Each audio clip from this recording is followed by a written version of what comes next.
¿Tú crees que hoy día Carmona, Jadwe y asociados no estarían levantando una nueva constitución? Pero como hicimos el segundo proceso, les cortamos esa llave por bastantes años. Cuando termine la elección ahora, la de la primera vuelta, es muy probable que enfrentemos la segunda vuelta con una mayoría de derecha en el Congreso. Lo que eso va a producir es que el que tenga que portar la bandera para la segunda vuelta no va a tener alternativa. Va a tener que construir unidad, ojalá con gusto.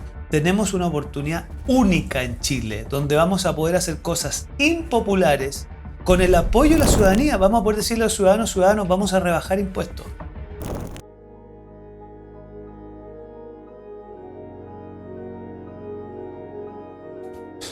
Hola amigos, ¿cómo están ustedes? En otro de nuestros programas de lo humano y lo divino, con un personaje importante en la política chilena, tratando de desafiarnos, de aprender, de alguna manera contribuir a este país tan maravilloso que es Chile, y cada uno de nosotros tiene una responsabilidad en términos de lo social y lo político. Hoy día quiero presentar a un político joven, promisorio, polémico.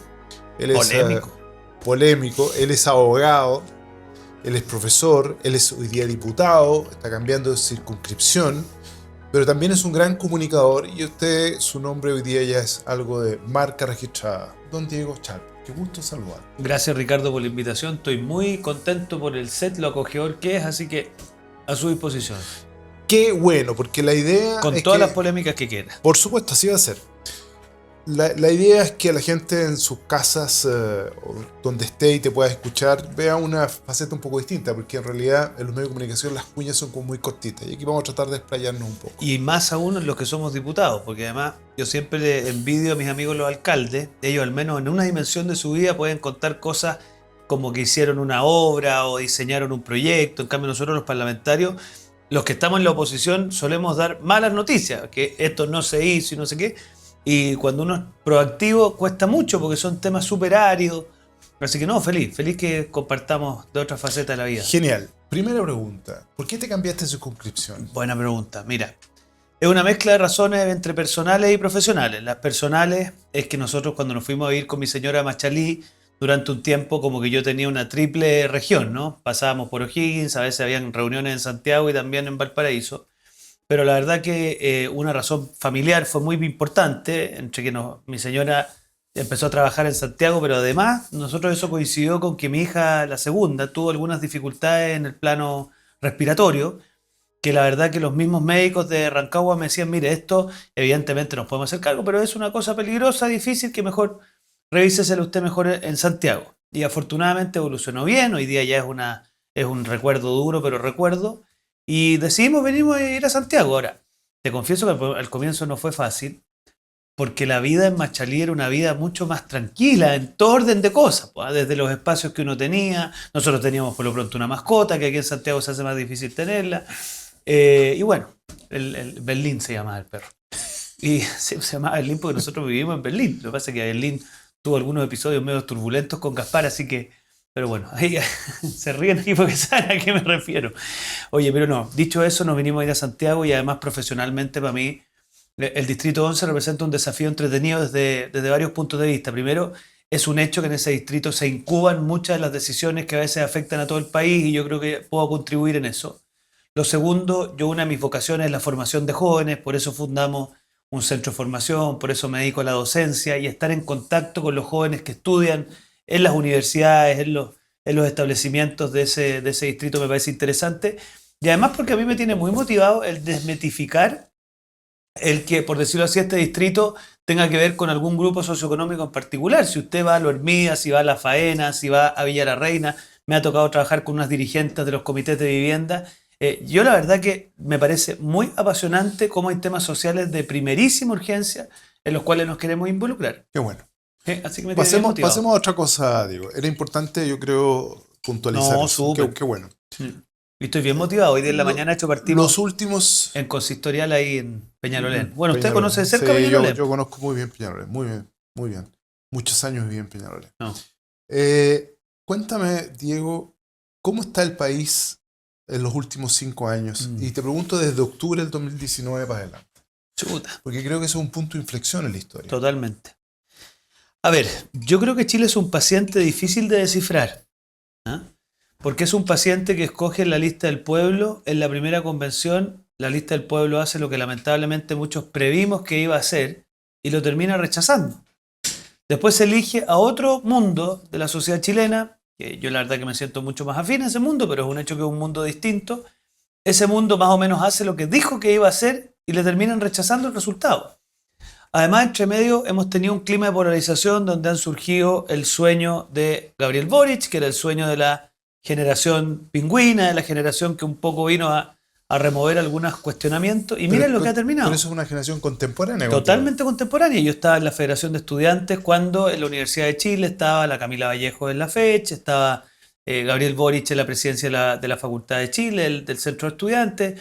Entonces, claro, hemos ido creciendo juntos, pero yo te diría, ¿cuál ha sido la gran diferencia? Que yo creo que el proceso de ellos fue muy vertiginoso y yo creo que ya es un hecho de la causa de que no estaban preparados para conducir el Estado.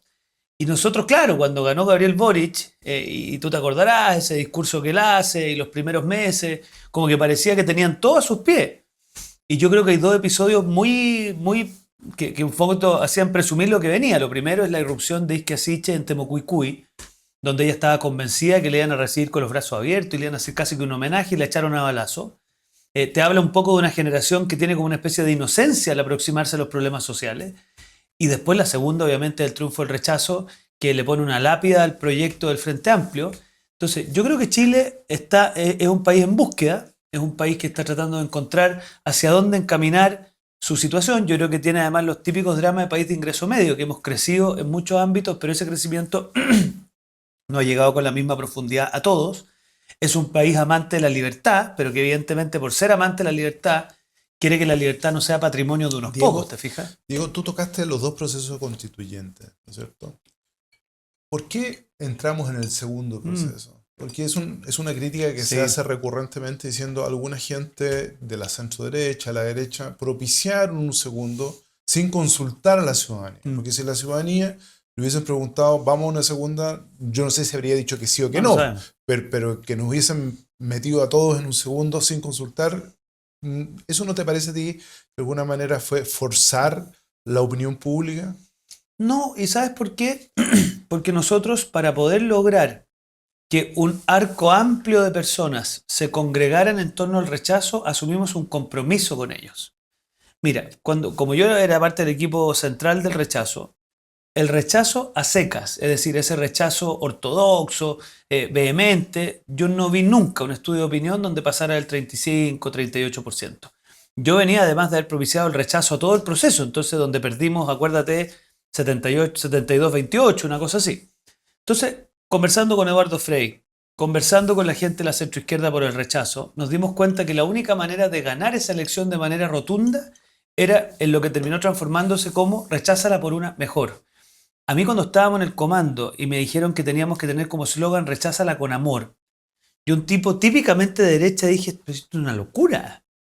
Y efectivamente tenían razón, porque nosotros teníamos que lograr presentar el rechazo como algo en positivo, con esperanza. Ganamos con un 62% y por supuesto toda esa gente que tuvo el coraje de pasar al otro lado de la vereda, de enfrentarse con sus amigos históricos para jugársela por el rechazo, nos dijeron, bueno, ahora nos tienen que cumplir, ustedes nos dijeron recházala por una mejor, llegó el momento de construir esa mejor. Y yo creo que en política cuando uno no está dispuesto a cumplir su palabra pierde toda credibilidad. Y mira, la segunda parte de tu pregunta que es interesante también, Ricardo. ¿Por qué no hicimos un segundo plebiscito? Porque en nuestra opinión, cualquier resultado de ese plebiscito iba a ser peor que el 62%. Por lo tanto, nosotros nos paramos a negociar con la izquierda con un 62% en la espalda y eso permitió un proceso que tuvo bases institucionales que ojalá las lean con el paso del tiempo. O sea, que el 10% de eso, o ya el 20% de eso se cumpliera en Chile, tendría un país tremendamente ordenado, con un comité de expertos que, seamos sinceros, nadie le creía al Congreso que iba a ser una cosa bien hecha. Y terminamos haciendo una cosa bien hecha. Y por último, con esto termino, un Consejo Constitucional en donde el nivel de resguardo era altísimo. Tú para poder aprobar algo necesitabas concitar 2/3 del Consejo. Entonces yo lo interpreto al revés. Yo ojalá algún día pueda poder persuadir a todas esas personas que porque hicimos eso, hoy día la izquierda chilena, la izquierda dura, no tiene ninguna capacidad de decir que la derecha le falló y levantar un proceso constitucional. O sea, fíjate, ¿tú crees que hoy día Carmona, Jadwe y asociados no estarían levantando una nueva constitución? Pero como hicimos el segundo proceso, les cortamos esa llave por bastantes años. Ok. Diego, pasando a otro tema que tiene que ver precisamente con lo que está ocurriendo hoy día en la oposición. Ujú. Hoy día en la oposición han surgido, estamos a puerta de una elección presidencial, han surgido matices, por así decirlo, porque a mí me da la impresión que hay un centro que es bastante... El core de las ideas son bastante similares, pero los énfasis son un poco distintos. Y lo que se ha visto que hay un crecimiento sostenido de lo que se ha denominado la derecha más dura o más conservadora versus una derecha un poco más liberal, un poco más cercana a tender puentes. ¿Por qué tú crees que ha ocurrido eso? Mira, yo creo que la derecha chilena, la derecha histórica, estaba acostumbrada a ser minoría. Oye, ¿usted se está arremangando las mangas No, por algún motivo? no. Yo tengo que sacarme la chaqueta. Estamos entrando en materia. No, O sea, no, mira, yo creo que la derecha chilena se había acostumbrado a ser minoría en Chile. Ya para parapetarse en el binominal, a parapetarse en los quórums constitucionales, a parapetarse en algunas estructuras que le permitieran, siendo minoría, de alguna manera incidir en el curso del país. Cuando eso cambia, y fíjate las cosas de la vida, hoy día la derecha es mayoría, se le ha presentado un nuevo dilema que le está siendo difícil de administrar, que es cómo administra ser mayoría. Si tú contabilizas los candidatos de oposición, yo entiendo que lo de París, y quizá alguien podrá decir no es de derecha, no es de izquierda, es una cosa distinta, está bien, pero si tú contabilizas a la oposición, hoy día llegas al orden del 60%. Cuando tú miras las proyecciones parlamentarias de la oposición, tú llegas a 85 diputados, 82, hoy día viene de hecho algo en la segunda. Entonces, yo creo que la derecha chilena va a tener que acostumbrarse a administrar mayorías. Y cuando tú eres mayoría tienes que entender que perdona, para alcanzar... pero ¿tú crees que ese es un cambio real, genuino, ideológico? Profundo. ¿Tú crees que es ideológico o es circunstancial porque la derecha de alguna manera hace una promesa de valor vinculado a las necesidades sociales que hoy día aquejan, entre ellas la migración ilegal descontrolada, entre ellas el tema de seguridad? Yo creo que se entremezclan dos cosas. Yo creo que el plebiscito, el primero, cambió el clivaje en Chile. De ahora en adelante los candidatos presidenciales no les van a preguntar si votaron sí o no, les van a preguntar si votaron apruebo o rechazo. Porque hoy día estar del lado del rechazo es haber estado del lado de la defensa de la democracia. Y eso habilitó a todo un mundo a sentirse cómodo con la derecha, que es lo que le ha pasado, por ejemplo, a toda esta cantidad de exministros de la Concertación dispuestos a apoyar a Evelyn Matei. Eso, sin haber existido el apruebo y el rechazo, hubiese sido muy difícil, porque el hito que dividía era el plebiscito del sí y el no. Como eso cambió, yo creo que hoy día el plebiscito que marca la diferencia del apruebo y el rechazo. Y lo segundo es lo que tú dices, que efectivamente, circunstancialmente, pero no tan circunstancialmente, ¿eh? Yo creo que en el mundo que nos va a tocar vivir un buen rato, esta mezcla entre libertad y seguridad, yo creo que como derecha lo estamos pudiendo articular mejor. Fíjate ayer, cuando la Carolina Toá dice que la izquierda le tiene alergia al orden público, yo te agregaría le tienen alergia al crecimiento. Yo creo que te das cuenta que para ellos esto es muy complejo, porque las coordenadas que están moviendo el mundo actual son coordenadas que para la izquierda son muy hostiles, ¿te fijas? Y yo creo que nosotros el desafío que tenemos es cómo administramos esta mayoría sin acentuar permanentemente nuestras diferencias, sino que más bien haciendo ver que en esta oportunidad tenemos posibilidad de hacer valer nuestras ideas en común. Diego, tú que estás cercano a una candidata presidencial, además de muy buena trayectoria en lo público como Evelyn Matei y que tiene mucho prestigio en términos políticos, ¿tú sientes que de alguna forma ella ha cumplido bien su rol? ¿Sientes que ella debería haber liderado y tendido puentes? ¿Sientes que de alguna manera se han fracturado los puentes? Porque la lectura que hay desde el ciudadano a pie que uno escucha es que qué raro que no se hayan juntado los tres a conversar y decir, mira, nos vamos a apoyar. Es legítimo que cada uno tenga sus diferencias, sus matices en la primera vuelta, pero en la segunda vamos todos. ¿Cómo lo ves tú eso? Mira, yo creo que la gente en su casa tiene que entender que la política es profundamente humana. ¿Por qué se unen desde el Partido Comunista a la Democracia Cristiana? Porque saben que es muy probable que van a perder. Si supieran que van a ganar, créeme que eso sería imposible. ¿Qué es lo que ha ocurrido en la oposición o en la derecha? Como aparentemente vamos a ganar, ahí se empiezan a acentuar los proyectos particulares de las derechas. ¿Significa eso que uno tiene que ser benevolente con que no hayamos sido capaces de llegar a una primaria única y haber construido hoy día probablemente un clima más fraterno, de mayor unidad? No, yo soy cero benevolente. De hecho, te tengo una infidencia que contar. Yo en abril del año pasado, el 2024, lanzamos en el ex Congreso Nacional un documento que se llama Unidad por el Cambio, donde en el primer capítulo a lo que me dedico, y ojalá lo puedan compartir, es a estudiar las declaraciones de principios de los distintos partidos de derecha, ojo, en Chile y en otros países que son referentes, y tú te das cuenta que matices hay, matices hay. ¿Dan para una coyuntura como en la que estamos para acentuar esas diferencias? No, pero ahí vuelvo a lo mismo. Es nuestra incapacidad de administrar a veces estas mayorías y en vez de construir unidad a partir de eso, lo que construimos es precisamente esto que tú diagnosticas, que es como la competencia interna. Ahora, yo le tengo una noticia a los auditores en su casa. Cuando termine la elección ahora, la de la primera vuelta, es muy probable que enfrentemos la segunda vuelta con una mayoría de derecha en el Congreso. Lo que eso va a producir es que el que tenga que portar la bandera para la segunda vuelta no va a tener alternativa. Va a tener que construir unidad, ojalá con gusto, porque, digamos, lo que va a estar ahí arriba de la mesa va a ser tan importante, Ricardo, que no va a tener alternativa. Pero frente a eso yo te pregunto directamente al diputado, porque tú eres diputado en ejercicio y vas por la reelección. Entonces le pregunto, y muy probablemente vas a salir. No, eso dejémoselo a los electores. Está bien, pero tú tienes trayectoria, tienes una marca también, tú has generado un trabajo importante, entonces eso de alguna manera va a tener una retribución. Entonces le pregunto directamente a Diego Scharper, si gana Evelyn Matei, evidentemente tú vas a estar detrás de ella, pero si es otro de los candidatos, ya sea Johannes Kaiser, ya sea José Antonio Kast, tú vas a cerrar fila inmediatamente detrás. Pero completamente. Sin poner condiciones. Pero a ver, al revés. Mi responsabilidad va a ser poner lo que yo pueda haber construido a disposición de un triunfo de la oposición. O sea, no es que si usted, a ver, al minuto siguiente, y a ver, y en esto, si salgo electo con mayor razón, obvio que sí, porque ahí lo que pasa es que al final, yo insisto, veamos el vaso medio lleno. Tenemos una oportunidad única en Chile, donde vamos a poder hacer cosas impopulares con el apoyo de la ciudadanía. Vamos a poder decirle a los ciudadanos, vamos a rebajar impuestos. Ciudadanos, vamos a alterar el estatuto administrativo porque la inamovilidad funcionaria está traduciéndose en ineficiencia del Estado. ¿Cuáles son los grandes problemas de Chile hoy día? Bueno, yo aquí te digo dos. El otro sin duda es la seguridad, la reactivación económica, para lo cual vamos a tener que declararle la guerra a la burocracia estatal.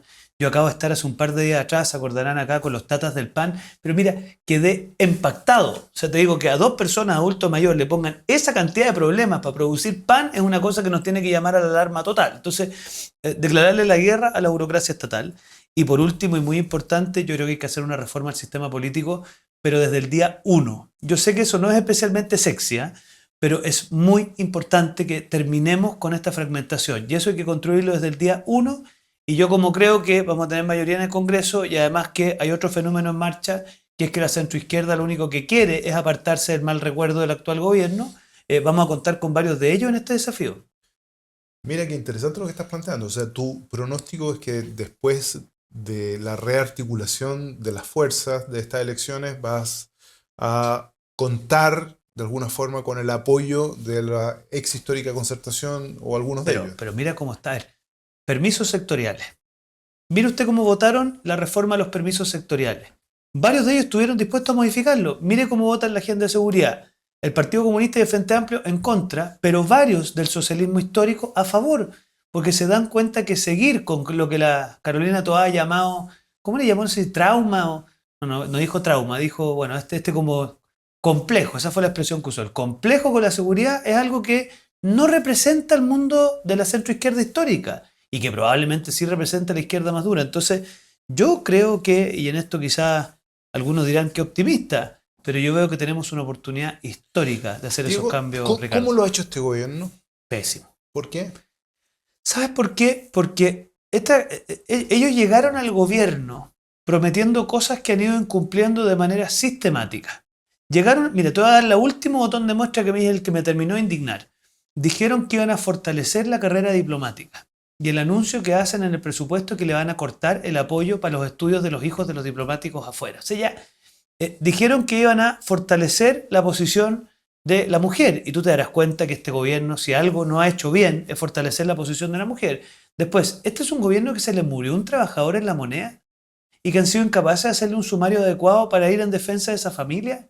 Y resulta que ellos dicen ser el gobierno de los trabajadores. Entonces, yo creo que este es un gobierno, y por eso cuando Carolina Toá dice lo que dice, es un gobierno que algunos quieren dejar atrás, porque yo creo que ni siquiera ha dado cumplimiento a las promesas que dijo que iba a hacer. Acuérdate que dijo que iban a condonar el CAE, y el proyecto de financiamiento de la educación superior no condona el CAE, y además destroza la posibilidad de las universidades de élite en Chile, de las universidades de élite en el sentido de que están en los primeros lugares de los rankings a nivel mundial. Entonces, no sé, yo creo que es un gobierno que lo ha hecho muy mal, pero que ha tenido una buena consecuencia, ¿eh? Que es que yo espero que nunca más escuchemos a alguien como Jojo Jackson decir que ellos tienen valores superiores. Frente a eso mismo, hay una pregunta que yo trato de hacérsela a la gente como tú, que está en política, gente inteligente, porque yo no logro entender por qué, eh, con la evidencia histórica comparada que hay en los últimos 100 años en los distintos países del mundo, sigue gente, acá en Chile fundamentalmente, pensando que modelos estatistas Mm, únicos de control absoluto son generadores de bienestar. mm. Mira, yo creo que voy a ponerme un momento el sombrero de alguien que enseña derecho político. Una de las cosas que Hobbes enseña a partir del Leviatán es que cuando las personas sienten inseguridad, es tan profundo para ellos esto que están dispuestos a ceder su libertad. Y ahí aparece toda esta idea del absolutismo, ¿no? Yo creo que en los tiempos que corren pasa algo parecido. Si nosotros no somos capaces de darle certezas a un adulto mayor que va a poder tener una recta final de su vida en paz, certeza a un enfermo crónico que va a poder tener acceso a su medicamento, certeza a una familia de un barrio popular de que, no va a poder, de que va a poder salir a la calle sin que lo asalte un narcotraficante, esa gente progresivamente empieza a desconfiar de la promesa de la libertad y empieza a confiar en la promesa del Estado. A mí por lo menos no se me olvida que fueron los chilenos los que escogieron a la lista del pueblo. Y tú te tienes que hacer la pregunta, ¿qué nivel de desesperación tenían los chilenos para creer que el pelado Báez podía ser la solución a sus problemas? Entonces, ojo, los que creemos en la libertad, Ricardo, una frase, nunca se nos puede olvidar que si la libertad es un patrimonio para algunos, no nos sorprendamos que la gente progresivamente le vaya creyendo a las fórmulas estatistas. O sea, volvemos un poco a lo mismo que probablemente lo que está ocurriendo hoy día electoralmente, en donde muy probablemente la gente de centro, centro derecha y derecha va a obtener el mayor caudal de votos, no necesariamente es un cambio ideológico, sino que tiene que ver fundamentalmente en la búsqueda de sus necesidades actuales. ¿Mm? Y Sí, por lo tanto, si el próximo gobierno no cumple con esas necesidades, es probable que el péndulo vaya en otro sentido. y te digo más. Yo en este mismo documento Unidad por el Cambio, el segundo capítulo se lo dedico al malestar social, porque creo que cometeríamos un tremendo error de no diagnosticar que lo que ocurrió en los meses de octubre del 2019 tuvo que ver con condescendencia con la violencia, pero también tuvo que ver con no empatizar con un malestar social muy profundo en la sociedad chilena, que si no le damos respuesta de las ideas de la libertad, que no nos sorprenda que empiecen a buscar otros derroteros. Entonces, claro, coyunturalmente hay una oportunidad, pero la responsabilidad de las derechas o de las oposiciones actuales es ir a responder a esos dramas sociales y yo confío que estemos conscientes de eso. Perfecto. Déjame hacerte un par de preguntas cortas y quiero adjetivos de tu parte. Adjetivos, Sí, siempre los señor. adjetivos son peligrosos, ¿eh? Por eso es lo que estamos buscando. Mi nombre es Peligro. Ah, ya. Huele a peligro como la canción de la Miriam Hernández. Así es. Eh, Artés. Chuta, Artés. Más moderación. No, a ver, tú quieres que lo adjetive el tipo. Yes. No, destemplanza. Ok. Meo. Meo. Espontaneidad. Eso no es un adjetivo, espontáneo. McNichols. Riguroso. Parisi. Chuta, Parisi. Síntoma de un mundo de la sociedad chilena. Sintomático le pondría yo. Ok. Matei. Muy rigurosa y muy, muy, muy experimentada. Cast. Yo te diría que José Antonio, yo le pondría como metódico. Esa es su principal virtud, que es muy metódico. Kaiser. Locuaz. Yo tengo muy buena opinión de Johannes, ¿ah? De hecho, aprovecho de contarte que tengo algunos proyectos de ley con él. O sea, yo lo considero un tipo que ha generado ahí un mundo que vale la pena mirar con atención. Chalper. Chalper. ¿Cómo decirlo? ¿Ah? Yo te diría que yo me declaro un inconformista crónico. Esa es como mi autodefinición de mí mismo. Perfecto. Si yo te preguntara por algún líder político que tú admiras contemporáneo chileno. Uy, contemporáneo chileno, ¿ah? Qué buena pregunta, fíjate. Líder político contemporáneo. A ver, yo tengo mucho aprecio y la verdad que he aprendido mucho de la templanza del senador Rodrigo Arilea. A mí me impresiona mucho la capacidad. A ver, evidentemente tenemos maneras distintas de ser. Yo soy más explosivo, soy más, en fin. Pero creo que él es una persona que a mí por lo menos me ha ayudado mucho a tener más templanza en la toma de decisiones. ¿Quién más? A ver, personas que admiro actualmente. Te vayas a reír de mí, pero yo tengo mucha admiración por la intensidad de Felipe Alessandri. Fíjate que lo he ido conociendo lo último y me gusta mucho lo apasionado que es por los problemas cotidianos de los vecinos. Entonces, a mí me interpela mucho, ¿ah? Y de hecho me motiva, de hecho nos reímos porque somos en eso un poquito parecidos. Entonces, fíjate que tengo gran admiración por lo que está haciendo, por la fuerza que tiene. Qué Sí, bueno. Felipe. Cuando hago esta pregunta normalmente, la respuesta casi invariablemente es un silencio y el tratar de ir a buscar nombres. Mm. Porque pareciera ser que hoy día no hay muchos referentes a la política que generen un sentido profundo de admiración, ¿o sí? O sea, yo creo que hay que reconocer que es un problema general. ¿Ah? O sea, cuando uno dice cuál es tu referente. A ver, yo, por ejemplo, miro con mucha atención lo que está haciendo la Giorgia Meloni. Ahí, si tú miras dado el rango internacional, No, pues, no, pues, no, pues, no, pues, claro, no, ahí yo te digo, tengo un referente súper claro. ¿Ah? Pero sí, pues yo creo que uno de los déficits que tenemos hoy día en general es buscar ¿Cómo mejorarías referencias. entonces hoy día, de alguna forma, la acción política? Porque yo, en lo personal, yo soy convencido que la acción política es una acción súper noble y que requiere de altas competencias y de lo mejor de nuestra gente. Y cuando tú vas y haces una evaluación, en general, y le preguntas a la gente qué opina de los políticos, Mm, la opinión es muy mala, es muy mala. cuando debería ser muy buena. O sea, un senador de la República debería decir, yo soy un senador, y todos deberíamos decir, oh, ¿se entiende? Sí, total. Entonces, ¿cómo logramos revertir eso? ¿Cómo logramos? Porque la política influye en todo nuestro, influye desde el presupuesto, ¿no es cierto? Y por lo tanto las políticas de salud, las políticas migratorias, el crecimiento económico, nuestra seguridad, las políticas, etcétera, etcétera. Entonces, ¿cómo hacemos para que en la política estén definitivamente, independiente de su mirada de la sociedad, Sí. los mejores? No, yo creo que hay Pero que. prácticamente, Sí, o sea, yo creo que hay que devolverle a la política los filtros, las ideas y la calle. listo. Exacto. Filtros. Filtros, porque ¿sabes qué pasa? Que lo que está hoy día en boga es que aquel que piensa distinto de uno hay que insultarlo. Y hay que tratarlo mal, y hay que agredirlo, y hay que tener. Y lo que te celebra las redes sociales y sus algoritmos es ojalá los videos más grandilocuentes y más ofensivos. Y yo mismo, ¿eh? Todos caemos un poco en esa dinámica. Y yo te confieso, estoy en un profundo proceso de reflexión de revelarme a eso. Porque creo que eso le hace muy mal a los países y además es muy irreal. Yo no me imagino que tú te desarrolles así en tu día a día, ¿te fijas? Pero pareciera ser que cuando estamos en política hay que hacer. Y yo mira, cometiendo este error todos los días, ¿eh? Porque uno, evidentemente, esto es como. Yo siempre he dicho que la cultura es como la sangre, ¿eh? Circula sin que uno se dé cuenta. Entonces, esta cultura te impacta. Pero yo creo que hay que devolverle los filtros. Lo segundo, hay que devolverle la calle. ¿Ah? Yo creo que en eso todos tenemos que exigirnos lo más posible estar Diego, pero cerca de las ¿qué otro personas. filtro le pondrías? Por ejemplo, tú aumentarías la edad para ser presidente, No, aumentarías no sé, la trayectoria académica, tú sabes lo que yo no aumentaría la sé, edad para acceder a las redes sociales.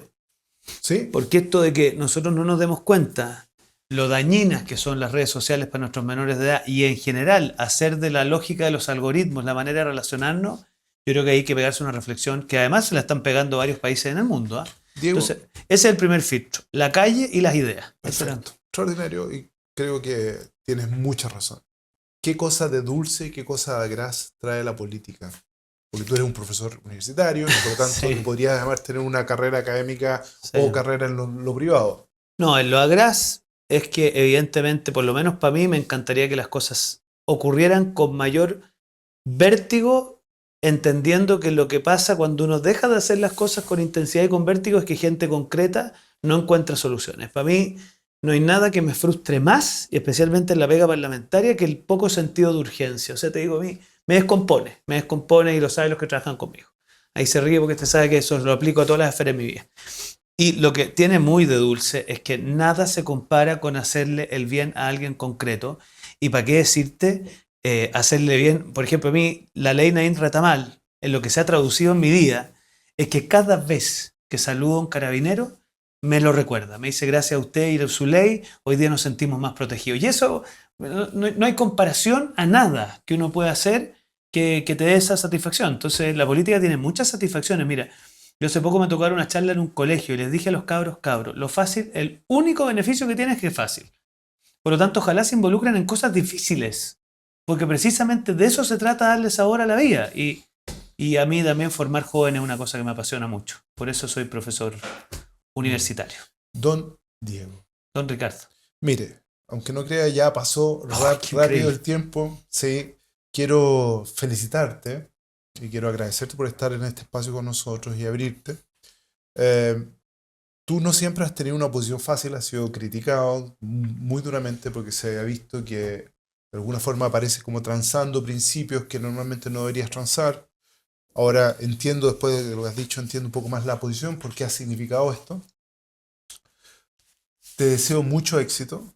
Muchas gracias. Creo que tú claramente podrías ser bueno, ya eres un aporte en el Parlamento y espero que continúes siéndolo.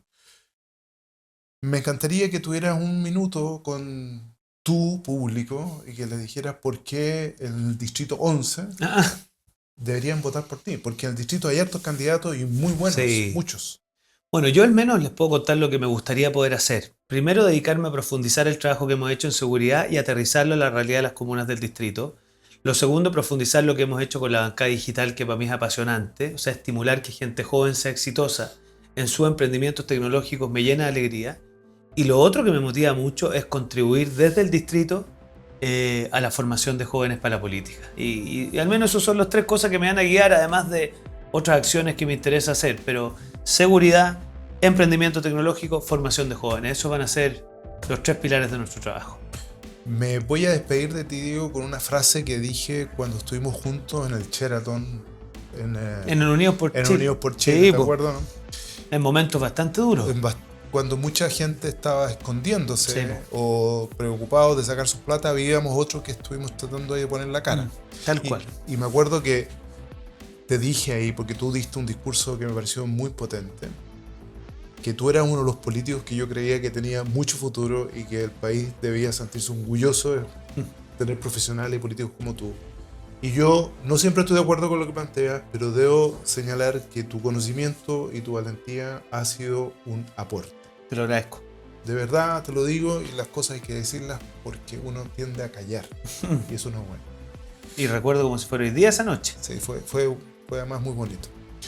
Bueno, ayúdenos a compartir, a ponerle like, a viralizar. Estamos tratando con un gran esfuerzo toda la semana de traer gente que nos permita conocer su mirada, que nos permita a nosotros aprender. Queremos construir claramente un mejor país para todos. Que estén muy bien y nos vemos la próxima semana. Chao. Chao, que les vaya bien.